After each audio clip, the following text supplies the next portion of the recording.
This is where I went to school. That's where the school was, right here. And there was a statue here. This is where we prayed. Well, I couldn't run because the wind was out of me. That's my father and son. It's a scene that plays out for Canadian families everywhere. A grandfather laughing while sharing some old memories. In Ojibwe, we have a word, Dan Kobitagan, that explains how the generations in a family are linked together like a thread. But in my family, those ties were nearly severed. It's a story of physical and sexual abuse, alcoholism, suicide, infidelity, and finally, redemption. This is my family story, and it starts right here at St. Mary's Residential School. St. Mary's Indian Residential School opened in Kenora, Ontario in 1894. It was run by the Oblates until 1962 when it closed. My father Tubbasoniquet was brought here by his parents when he was 7, and in an attempt to get rid of his Anishinaabe language and heritage, the priest who registered him renamed him. And that's how I got that name, Peter Kelly. Yeah. And this is how I was registered. Then after that, I was given this number 54, which stayed with me all the years that I spent in residential school. By now, we've all heard the stories from residential schools. My father didn't escape the horrors. When he was 9 years old, one of his teachers, a nun, called him to her bedroom. You know, she jumped on top of me, she began humping me, and she said, "That's all your people are good for, is just fucking." That's what she said, you know. And for about a couple of weeks, I didn't know whether I had been raped. I didn't know whether I had been beat up, you know. I didn't know what had happened. He was depressed for weeks and was afraid to return to her classroom for the rest of the year, but he had no choice. But I could not understand the givers of the teachings of God, how they behaved. He left St. Mary's at the age of 15, and like many survivors, he turned to alcohol to escape his confusion and pain. This is the famous couches at the reserve. They're still, I think we just threw them out last year. Diane Kelly is the Grand Chief of Treaty 3 in Northwestern Ontario. She's also my older sister from my dad's previous marriage. I grew up with her, but she was more like an aunt because her kids were the same age as me.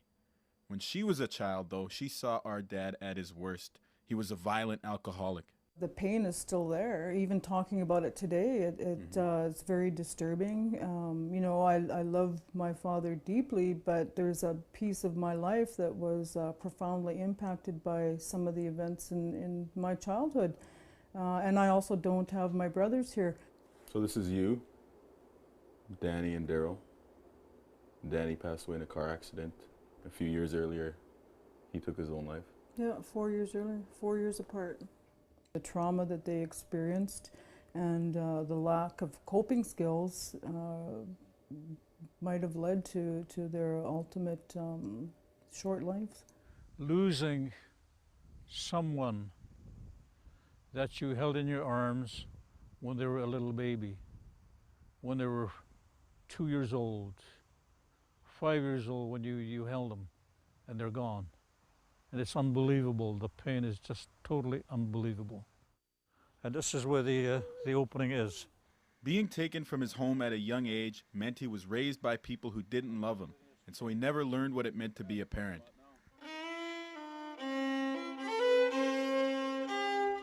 It's my dad's cross. Is it? Yeah.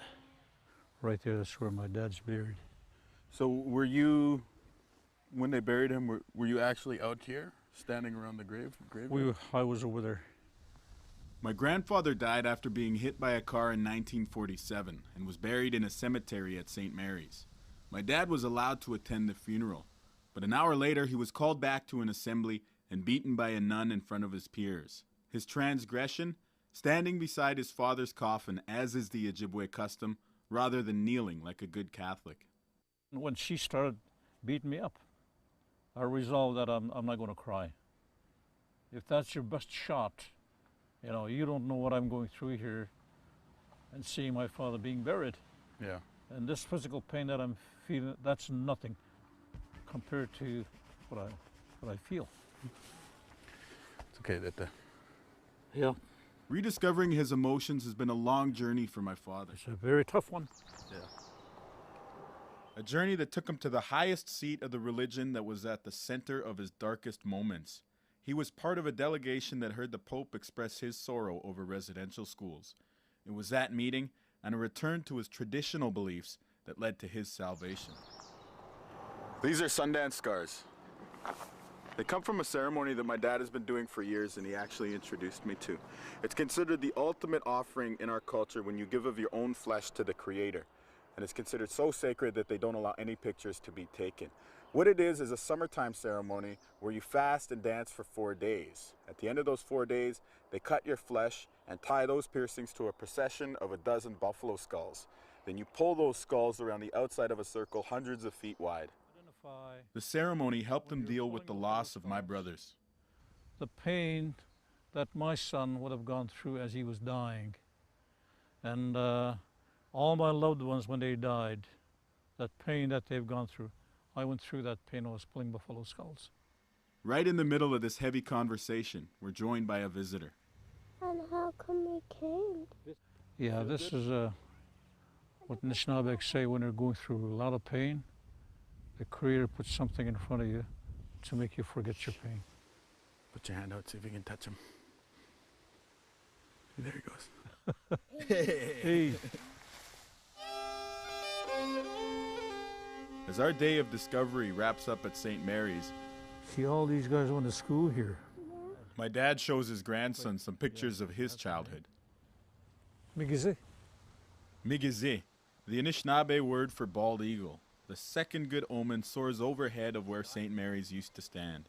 And there were little guys there just like you. My son is 5 years old now. He's the age kids were when they were taken away from their families. When I look at him and I see how frail he is, I wonder if he could take a beating from an adult like my dad did. I hear him cry for his mom sometimes, and I wonder if he could survive for 10 months without his parents. Seeing my son at this age makes my father's residential school experience hit home. I understand why he screwed up so much later in life, and I forgive him. Now it's up to me to make things a little bit better for my son. Kinew, CBC News, Kenora.